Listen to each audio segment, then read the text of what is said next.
In these slides, we're going to move through not real quickly, but more quickly than we do some others, and then we'll slow down when it gets to, I think, some of the more intricate parts of the chapter. All right, so first 4 questions. How do we know that DNA is the molecule responsible for heredity?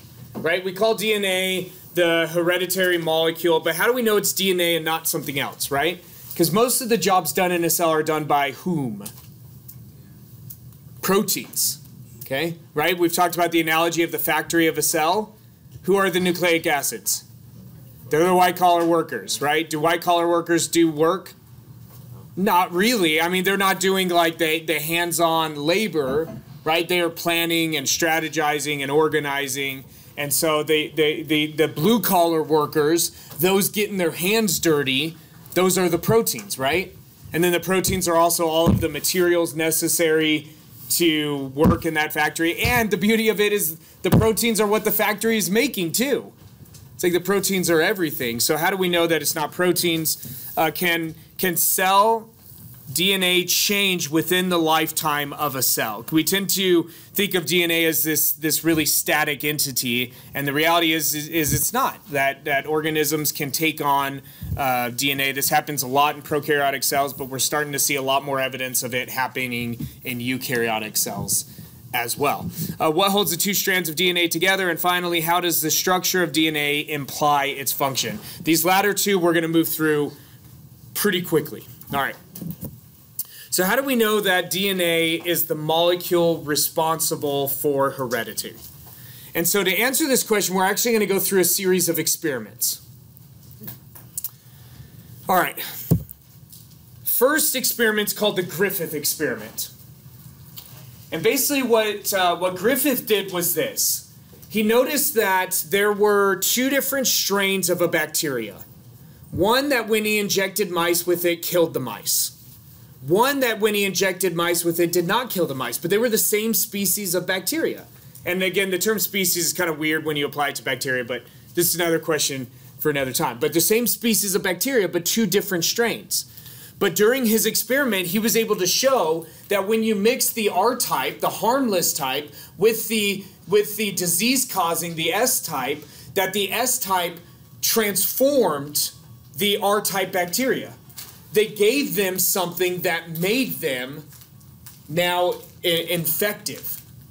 And it's like, that's so cool. And you follow to see what they actually transferred, and they transferred DNA. So DNA transferred from the S type to the R type, making the R type into S type bacteria.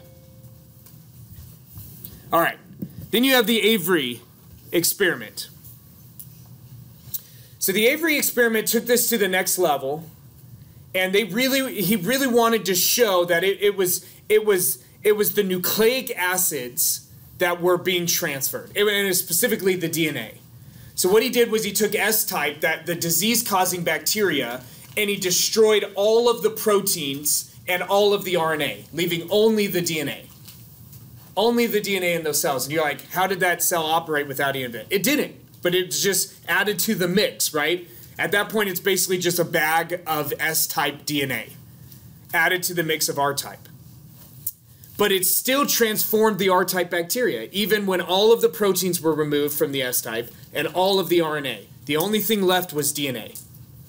And it basically showed, without a doubt, that it was the DNA transfer that was resulting in the change in the strains of bacteria. It was the DNA transfer that was resulting in the change in the bacteria. Yeah.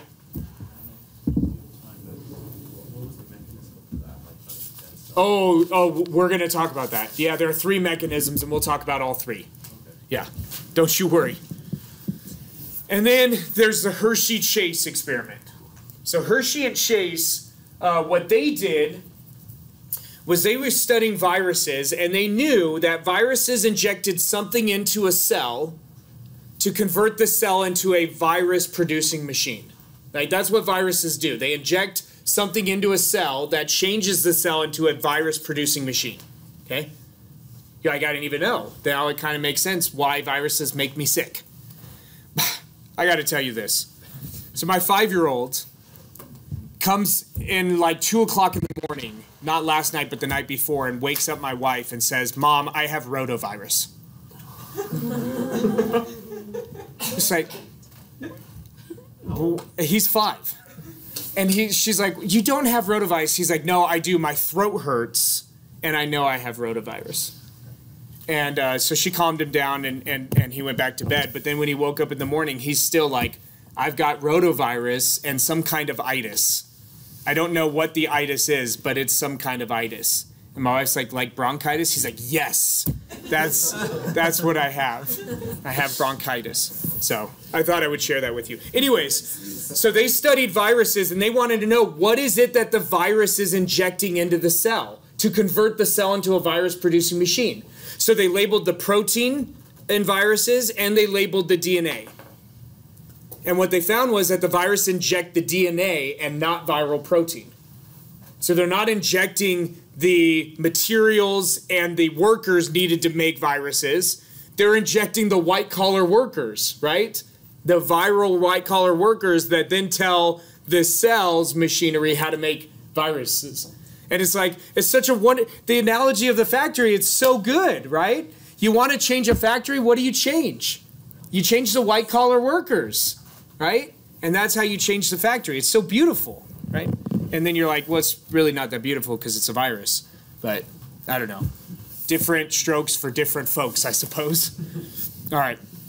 So here's the Griffith experiment. Again, you inject mice with S-type cells, it kills the mice. You inject cells with mice with R-type cells, it does not. But when you mix S-type and R-type, the R-type become S-type. Okay? And so this is just basically, this one is you inject them with S cells, they die. You inject them with R cells, they don't die. You inject them with S cells, mice injected, with heat-killed S cells. So the S cells are non-functional, they don't die. But when you inject them with R-type cells that have been mixed with S cells, the S cells change the R cells into S cells. And they do die. Yeah, David. Well, couldn't it just be that like the S cells are just killing them and then the R cells are not? Well, except for the S cells are dead. Oh. So it's those heat-killed cells that were from the previous one. So they injected them just with these heat-killed S cells and the mice survived. Here they injected them with the heat-killed S cells that didn't kill them, but mixed with the live R-type cells. Okay. Yeah. No, it was a good question because I didn't explain that well. So that's Griffith's experiment. And remember, the Avery experiment then went and showed that this happens even if you destroy all of the protein in the S-type cells and you destroy all of the RNA in the S-type cells, it still happens, showing that it's the DNA from the S cells that's changing the R cells. Peyton. So how is it that even if the S cells are dead, that they still change? We'll talk about that. There's one mechanism of DNA transfer that can happen whether the cell's alive or dead. There's one of them that can only happen if the cell's alive, but there are actually 2 of them that can happen whether the cell's alive or dead. And then here's the Hershey-Chase. So the Avery experiment, the diagrams are going to be the same as the Griffith experiment. It's just you destroyed all the proteins and RNA. Here you had the protein labeled, you had the DNA labeled, and what Hershey and Chase found was that these viruses are injecting their DNA into the host. That's changing the host into a virus-making machine. They're not injecting any proteins, so they're not injecting the machinery, they're just injecting the blueprints to make that machinery. And then the cell makes the machinery and starts building viruses. Okay, any questions there? We're going to do one more of these questions and then we'll have a lecture break. So can cell DNA change within the lifetime of the cell? Simple answer to that question is yes. And it does a lot. Okay, that's the simple answer, but we need to talk about this more. Okay, so in the Griffith experiment, specifically the mechanism that you're talking about, Levi and Peyton, it's called transformation. And what transformation is the process of bacteria taking on DNA from their environment. So we talked about phagocytosis, right? You wrap external material up in a membrane and then pull it in. A process similar to that happens in bacteria to pull in foreign DNA. And when these bacteria, the R-type bacteria, take in foreign DNA from those dead S-type bacteria, it converts them into S-type bacteria. Okay? So the S-type bacteria weren't actually physically transferring their DNA. Their DNA was available in the external environment after being heat killed, and the R-type bacteria were taking those on. It's a process called transformation. Okay? If they're actually going to transfer it, we'll see this, if not today, we'll see it soon, is sometimes they will build tunnels. We talked about this pili back when we were talking about the difference between prokaryotic and eukaryotic cells. Prokaryotic cells oftentimes build pili. We talked about those to transfer genetic material sometimes, and therefore we call them sex pili, and that process is called conjugation. For maybe obvious reasons, right? The conjugal rights, conjugal visits, all come from the same root word. All right. So this transforming DNA that the R-type bacteria were taking up from their environment had the code for whatever the machinery was that made these bacteria virulent, made these bacteria kill the mice. Probably first creating some kind of a toxin to kill the mice.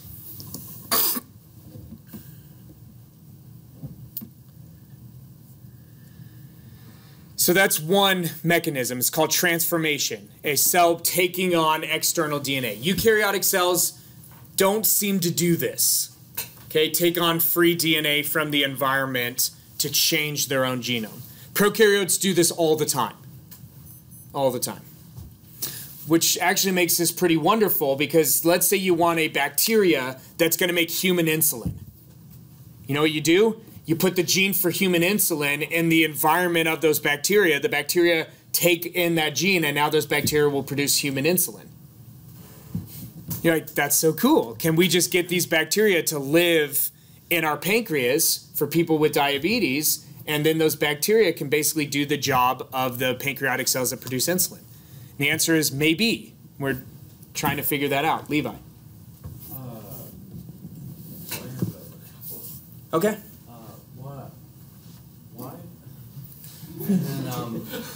Why do bacteria take in foreign DNA? And then is it ever of a detriment to the Oh, absolutely. fatal? Yes. Yes. Yep, absolutely. Why do they do it? Because it might instill in them the ability to maybe metabolize a different food source. It might instill in them the ability to infect a host that they can't exploit. But yes, it can be to the detriment depending on what they take on. Yep, absolutely. And then is it just DNA from there? From the same species? Yeah. No, they'll take on, and that's the thing, is like you can give them a human gene for insulin, they'll take it on, and we'll start making human insulin. And we can do this. That's not a problem. It's getting those bacteria to behave inside of the body. That's the problem, right? Because you don't want to inject somebody with live bacteria until you can make it work well. But you're like, no, I mean, I take probiotics, that's live bacteria. It's a little different, right? It's intestinal tract, and you're trying to improve gut health. It's a little different when you're putting them in other places in the body, right? Pancreatitis, when you get an infection of the pancreas, is super dangerous. So you don't really want to put bacteria there unless you can control them. Yeah. So from the Griffith experiment, it's called transformation. Transformation, yep. It happens only in prokaryotes. Yes, this mechanism seems to only happen in prokaryotes, the cells taking on external DNA. Yeah, Mia? Do any of the other mechanisms happen in eukaryotes? Yes. Yep. Yeah. Oh, yeah. Especially this next one. So in the Hershey-Chase experiment, the bacteria were changed when a virus injected material into them. This process is called transduction. So transformation is taking on external DNA. Transduction is having a virus insert external DNA. And this happens in eukaryotes all the time. Every time you're infected with a virus, the virus injects nucleic acids into your body. It may not be DNA because it might be an RNA virus, but it injects genetic material into your cells. And if it injects RNA, that RNA might get converted back into DNA and end up in your genome and sit there for long periods of time until something triggers the virus to become active. Okay? And so this happens all the time. This mechanism of transduction, this happens in eukaryotes. And we're starting to see a lot of evidence that this actually changes the way cells function. For instance, here's what's kind of cool. This is bonus information. The genetic material that codes for the machinery to help our bodies fight viral infections looks like it came from a virus. It looks like the genetic material that we have to build the machinery to help fight viral infections was inserted into our genome by a different virus. And you're like, now this is weird. Like, why would one virus change humans to help us fight viruses? That's a wonderful question. But if what the Bible says about the origins of sin is true, everything changed, right? If there were truly no death before the fall, everything changed. And now, in order to get creation to continue to function in the new, like the now present post-fall creation, organisms are going to have to change in order to now fight pathogenic forms.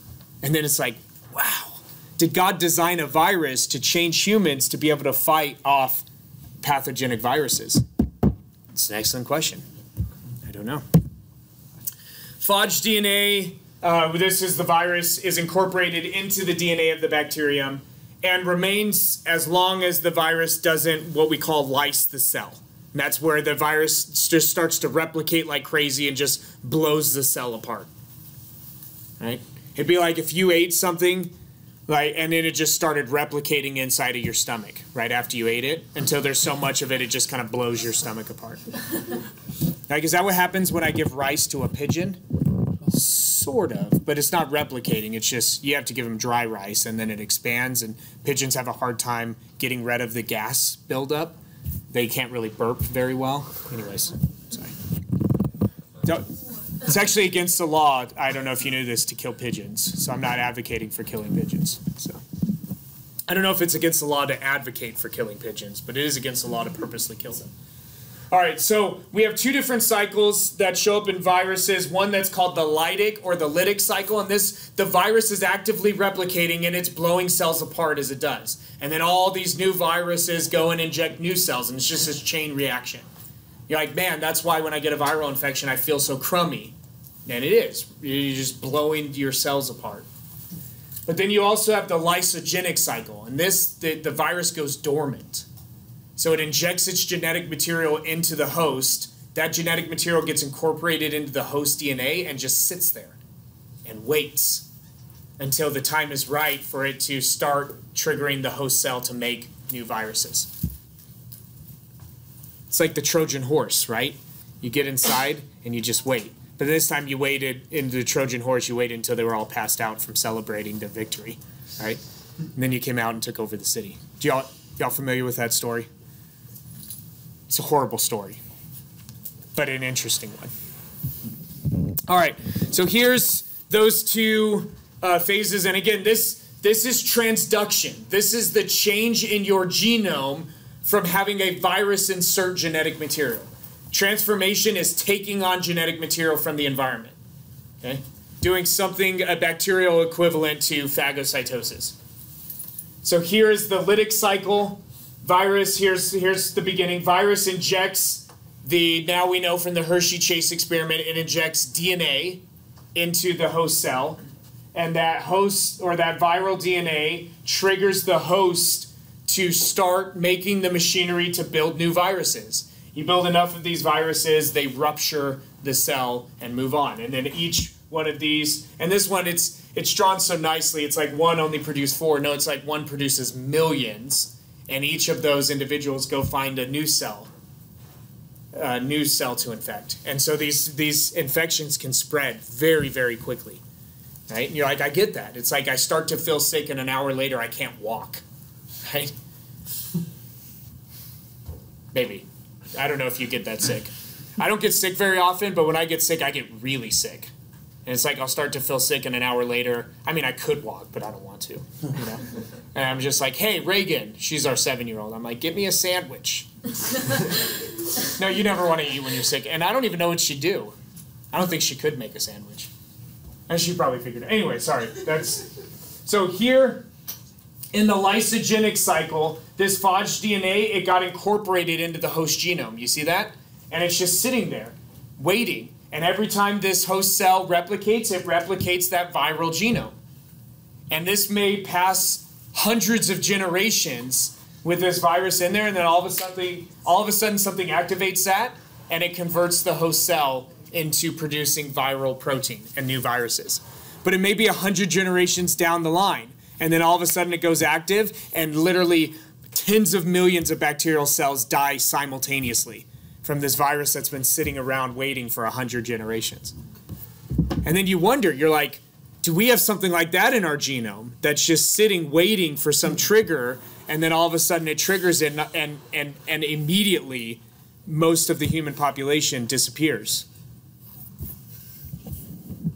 I don't know. Because we have the human genome mapped. We know about 2%. We have a grip of somewhere between 2 and 5% of it that we understand and have a good idea of what it does, or we think we have a good idea of what it does. The rest of it, we're just like, we don't know. It seems to play some regulatory role, but we're not really sure. So it's kind of, sorry. All right, so what holds the two strands of DNA together? Oh, I told you after that next one we'd do a lecture break. Lecture break time. Okay, so what I want you to do is this. We talked about R-type bacteria, the harmless, being changed into S-type by drinking some S-type DNA, right? We've talked about viruses injecting genetic material into bacteria to turn them into virus-making machines. Okay? So what I want you to do is kind of fill in the blanks between the new genetic material showing up and something different happening. Right? Again, thinking about the analogy of a factory, if new DNA is showing up, you're getting a new white-collar worker. And then so what happens between that and now the factory is producing something different? Okay? And the analogy of a factory is such a great illustration for cells because it works really, really well in this. If you think about, okay, how does a factory actually make things? You're like, Dr. Engel, I know very little about factories.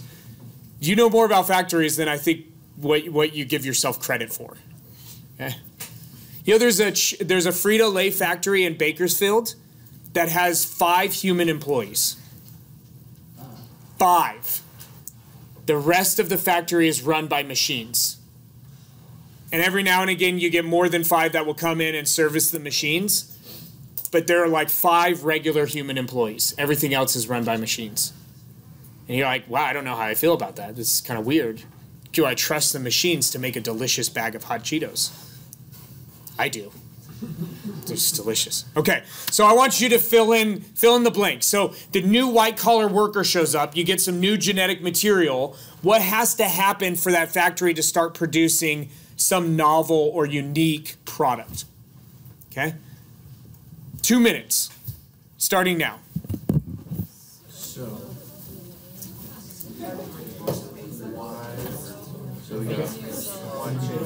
he's just asking, like, how is this new product going to be made?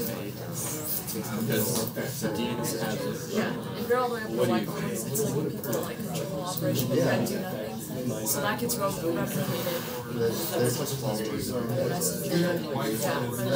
messenger. So I don't know like how the proteins are imposed to affect the cells and how to use I guess it makes it more interesting. So I guess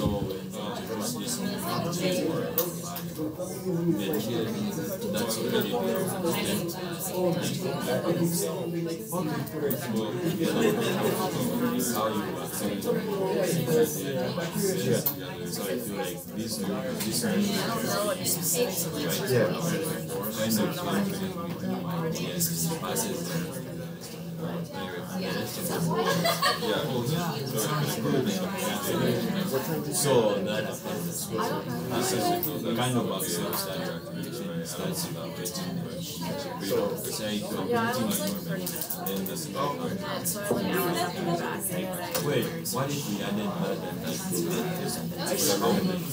yeah. It's like a You've got about 20 seconds. they just plug in.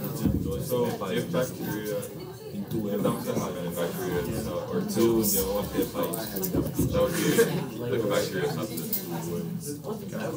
Well, sepsis is just a term for when the bacteria get into your bloodstream, and so it's basically a systemic-wide response to that.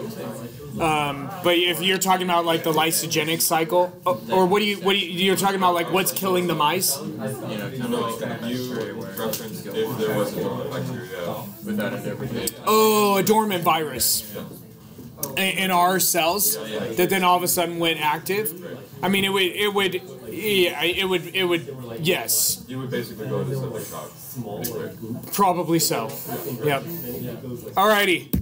Did you have a question or? Okay. Shh.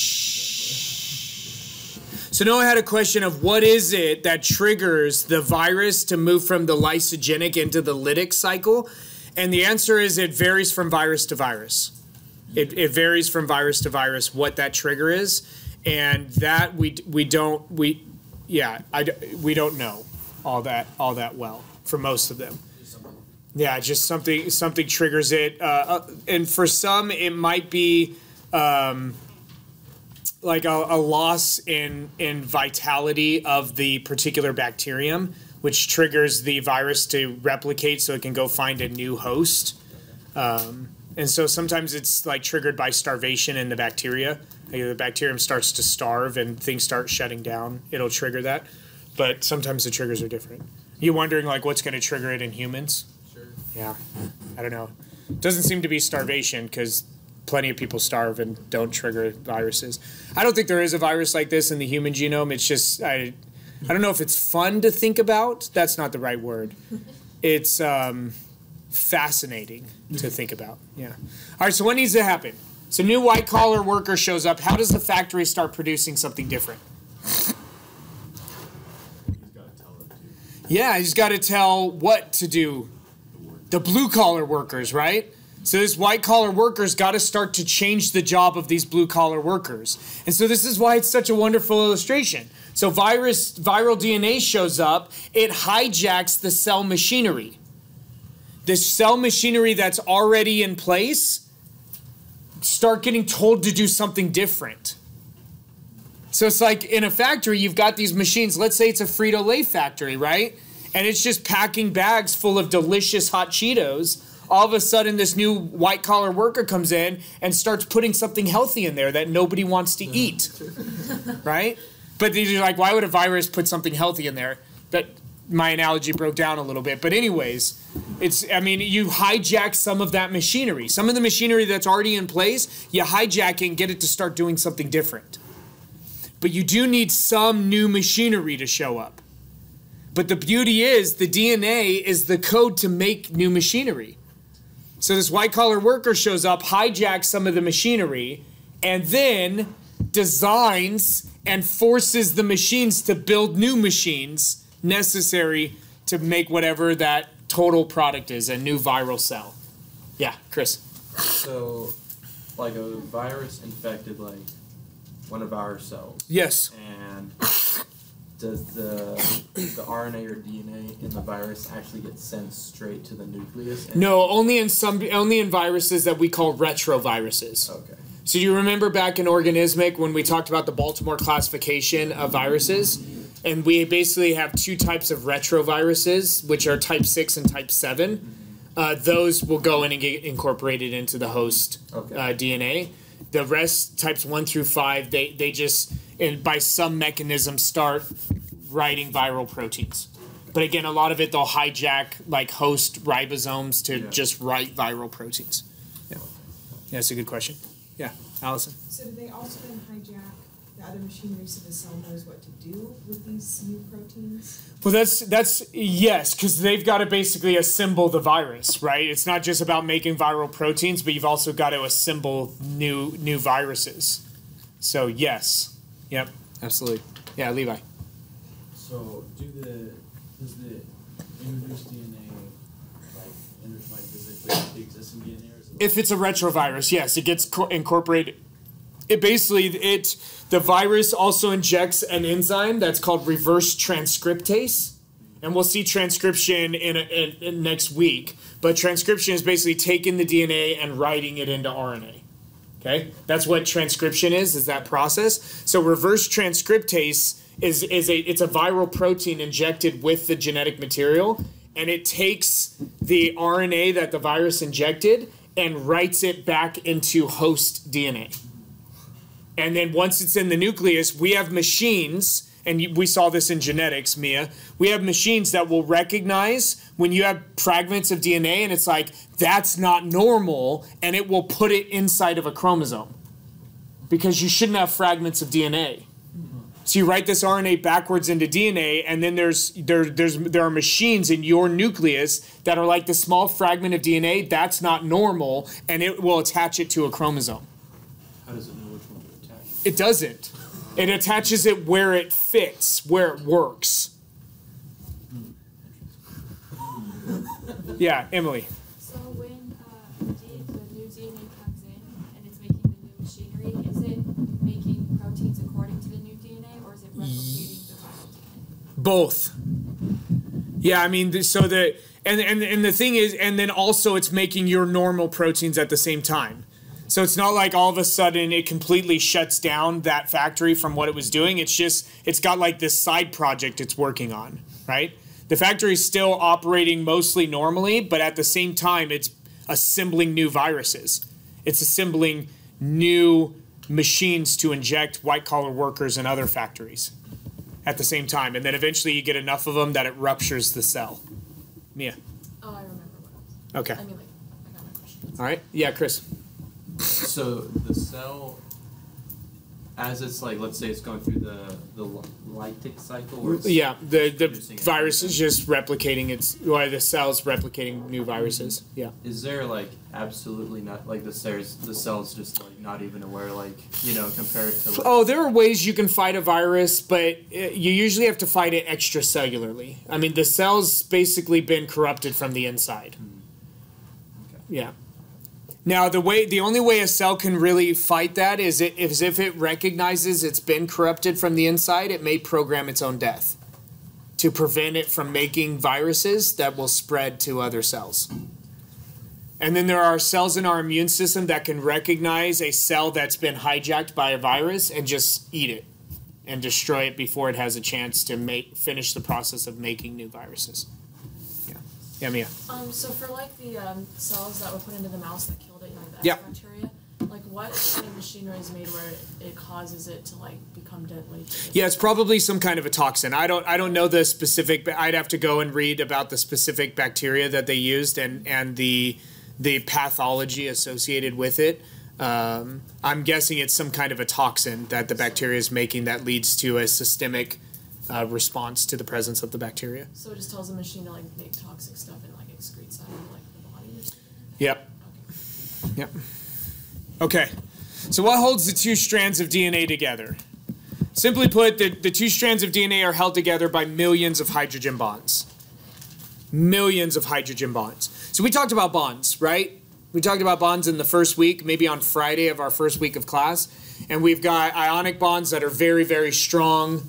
We have covalent bonds that are very, very strong. And then we have hydrogen bonds that are very weak, unless you have millions of them. Okay? But an individual bond is pretty weak. An individual hydrogen bond is fairly easy to break. But if you have millions of them holding the two strands together, then it's a pretty rigid, powerful structure. So we have what's called Chargaff's rule.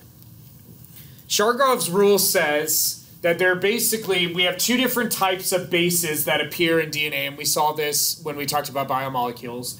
We have purines that are A and G, adenine and guanine, and we have pyrimidines that are thymine and cytosine.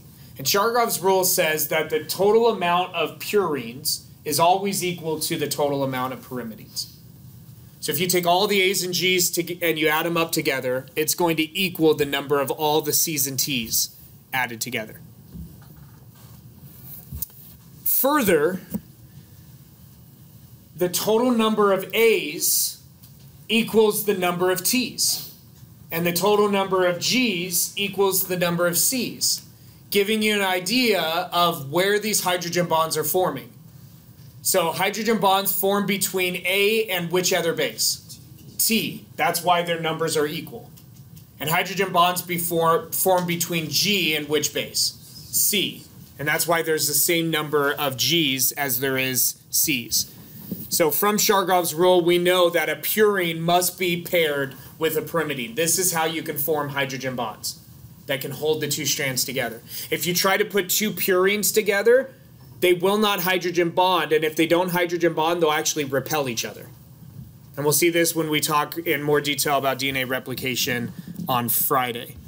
And specifically, this is what happens. Adenine forms two hydrogen bonds with thymine, and guanine forms 3 hydrogen bonds with cytosine. Okay. True or false? 3 is more than 2. True. So which is actually a stronger bond, G and C or A and T? G and C. So let's play a little game. Okay? So here's the game. You're going to design an organism that can live in a hot spring. And hot springs have water that is pretty close to the boiling point of water. Oftentimes between 80 and 90% the boiling point of water, which would be somewhere between 80 and 90 degrees Celsius. 180 and maybe 195 degrees Fahrenheit.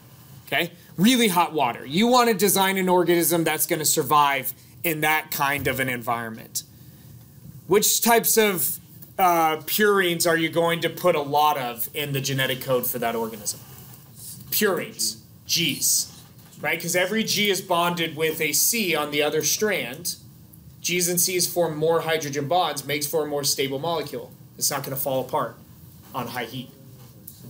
And so it's so cool because there are organisms that live in those kinds of environments. We call them extremophiles. And when you look at their genome, what do you think you find a lot of? G's and C's. And so that's so cool because at the same time that the genome is providing a blueprint to make machines, it's also having to hold the two strands together. Both functions have to be carried out at the same time. So the code has to be written in such a way that it conveys the right message, but also that it'll hold the two strands together under intense thermal stress. Like, how do you accomplish both those things simultaneously? It's a wonderful question if the system is not designed. But if the system is designed for that environment, then it's like, just what you do. It's just what you do. So here's a single strand of the DNA. Here we're showing here's one nucleotide, here's the second nucleotide, here's the third nucleotide, and the fourth nucleotide, and it's showing all of our bases. Okay, here's our 2 purines. These are big, bulky bases with 2 rings. Here are pyrimidines that are a bit smaller. And then this, what purine is going to form hydrogen bonds with this pyrimidine? G. So if we were to draw the other strand here, what would be exposed right here? G. A G. Good. And we'll see that here, the DNA double helix. Here we've got that C, that cytosine, that pyrimidine, and on the other strand you've got the purine G that forms hydrogen bonds with it. Okay, and so we get these 2 strands holding together with millions of hydrogen bonds forming a helix. But since it's 2 strands, we call it a double helix. Double helix. All right, so we'll talk a little bit more about the structure of DNA. How does the structure of DNA imply its function? And this one, we'll talk about its function at the very, very end. Most of this slide is going to be about the structure of DNA. The structure of DNA. So, if you were asked the question, who's responsible for discovering the structure of DNA, how would you answer that question? Usually it's answered, who's responsible for discovering the structure of DNA? Watson and Crick, right? And that's usually where you go because they're the two most famous people associated with it. 3 people actually won the Nobel Prize for describing the structure of DNA. And those 3 people were James Watson, Francis Crick, and Maurice Wilkins. Okay? But you had 2 people, Maurice Wilkins and Rosalind Franklin. They were experts in X-ray diffraction, where you fire X-rays at something and you look at how that object bends the X-rays and you use that to determine the shape of the structure. Okay? It was a very popular way of describing protein shape back in the 1940s and 1950s. And so Watson and Crick were, I mean, they basically, neither one of them were working on this project directly. And they just started having series of like coffee, well, it was tea probably because it was in England, where they would have little tea sessions and they would just talk about the structure of DNA. By this point, we already knew that DNA was responsible for the code. That DNA was the hereditary molecule, but nobody really knew how it was structured. And then so they basically used Maurice Wilkins and Rosalind Franklin to they were both experts, again, in X-ray diffraction, to fire X-rays at DNA and give the overall structure. And they came up with a helix, that this molecule is a helix. Now, from that, they didn't know it was double-stranded. Now, here's where we had an issue. So women were not very well respected in science. So it's kind of this awkward thing. Plus, you could only award a Nobel Prize to 3 people. But there were 4 people associated with this. And so what delayed their Nobel Prize a little bit was Rosalind Franklin was sick. She had developed cancer from working with X-rays. And they waited until she died, because you can't award the Nobel Prize posthumously, and avoid a lot of the awkwardness or the, what's the term I'm looking for? The conflict that would have come with awarding a Nobel Prize to Rosalind Franklin. So actually were awarded the Nobel Prize a lot later than what they typically would have, but they kind of waited. I mean, it's hard to know if they did this purposely, but it just seems a little bit too convenient that as soon as Rosalind Franklin died, then they were awarded the Nobel Prize. Maurice Wilkins, Francis Crick, and James Watson. So now Watson and Crick, so Maurice Wilkins and Rosalind Franklin noted the helical structure of it. Watson and Crick were taking these Shargov's rules, where Shargov had determined that there were the same number of G's and C's and the same number of A's and T's, and they're like, there must be something going on there, where A's are bonding with T's and G's are bonding with C's. They took that information plus the fact that it was a helix and proposed that DNA was a double helix. And so now this is where we get into the function. As a double helix, the 2 strands are complementary. That is, whatever one strand reads, the other strand has to read a particular sequence in order to actually combine with the other strand. They are complementary. But they also, because of the shape of these nucleotides, have to be anti-parallel. So if one of them has the free carbon 5 on one end and the free carbon 3 on the other strand has to have that flipped. Now what they noted was that the structure of DNA, being this double helix with complementary strands, tells us how the DNA is copied. This is where they talked about that the structure of DNA tells us its function, how it's copied. It also tells us how it is actually read, and then gives some kind of a piece of information on how to build something. The sequence of bases convey the information, and they also give you a means by which it can be replicated, which we'll talk a lot about on Friday. Any questions with this? So here's X-ray diffraction. Here's the X-ray source firing at this DNA sample, and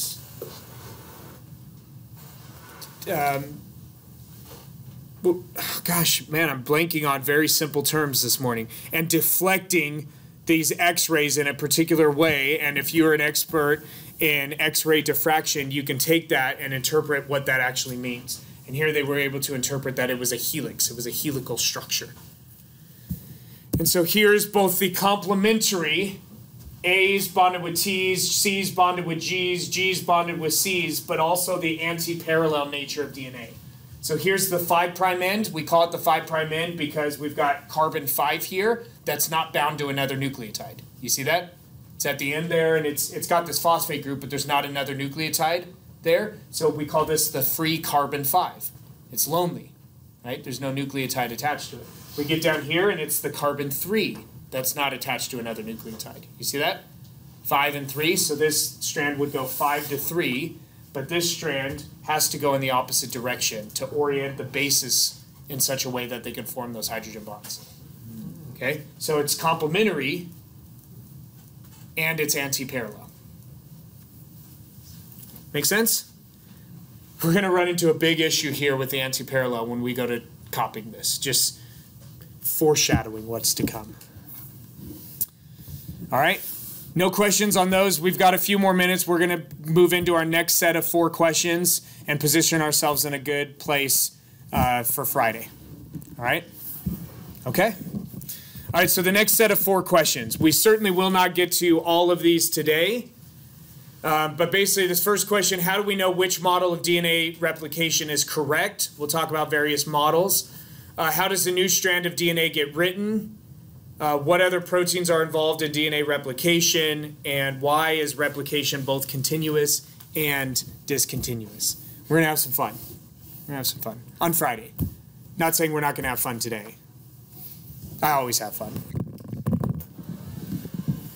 You know, I had teachers like me, and they always annoyed me. It's like, why is he always in a good mood? Like, today's rainy and cold. Like, he should be in a bad mood. He should come in grumpy. Sorry. I'll do my best to be grumpy sometimes, just occasionally. How do we know which model of DNA replication is correct? Yeah, Dr. Engel, you made fun of us last time. You don't need to be grumpy. That was good enough. Or bad enough.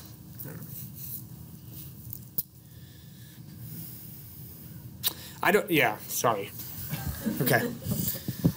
So there are 3 models for DNA replication, right? You've started to see that because it's complementary, we can basically read one strand and know what needs to go in that position, right?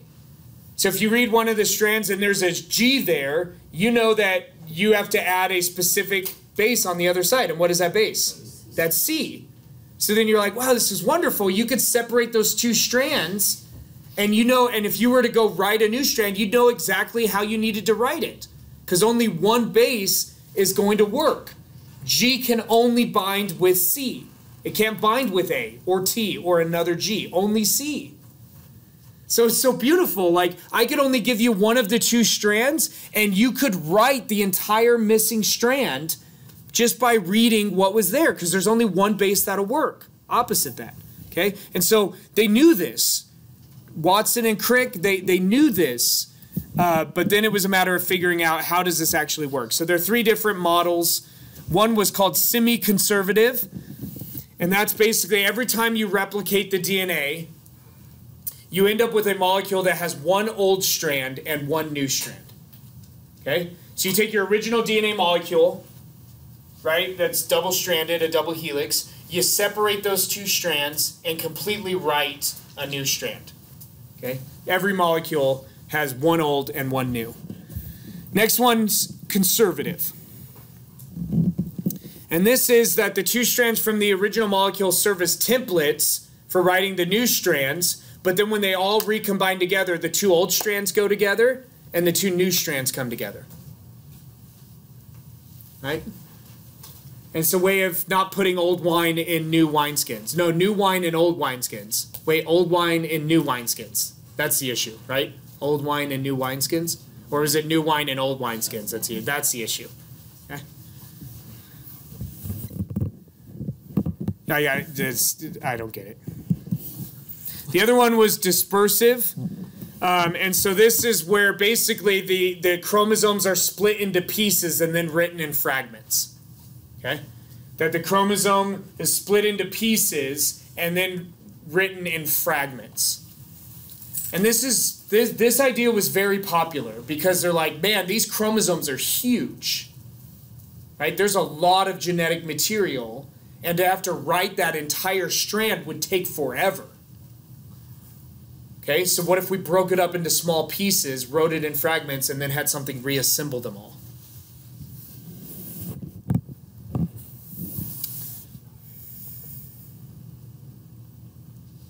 Okay, so this right here, here's the semi-conservative replication. This was Watson's and Crick's model for DNA replication.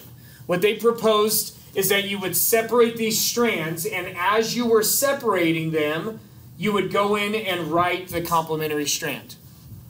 Okay? And again, like these two just separated, so you see there's a C there, which makes sense because there's a G here, and G can only bind with C. So right after you separate them, if you're going to go write a new strand, there's only one thing that you can put there that will work with G, and what is it? C, which is what was on the old strand. And if you separate this C, there's only one thing that you can put on this new strand that'll work with it, and what is it? G, which is what was on the old strand. Okay? And so this is what they proposed, that basically replication was semi-conservative. As the two strands were separating, something was writing the complementary strand. Okay, but there were two other models that were proposed. Again, there was conservative replication and dispersive replication. So in semi-conservative replication, every daughter molecule, so you see this, here's the original, here are the two daughter molecules, each has one old strand and one new strand. Okay? And then after a second round of replication, you basically you started with only two strands, so only 2 of your 8 are going to be the originals. But these new strands are now old for this generation, right? It's like your grandparents are old for your parents, but your parents are old for you, right? Or maybe they're not. I don't know where you consider old. For 2 kids that are my age, anyone that's not a kid is old, right? You're just all the same age.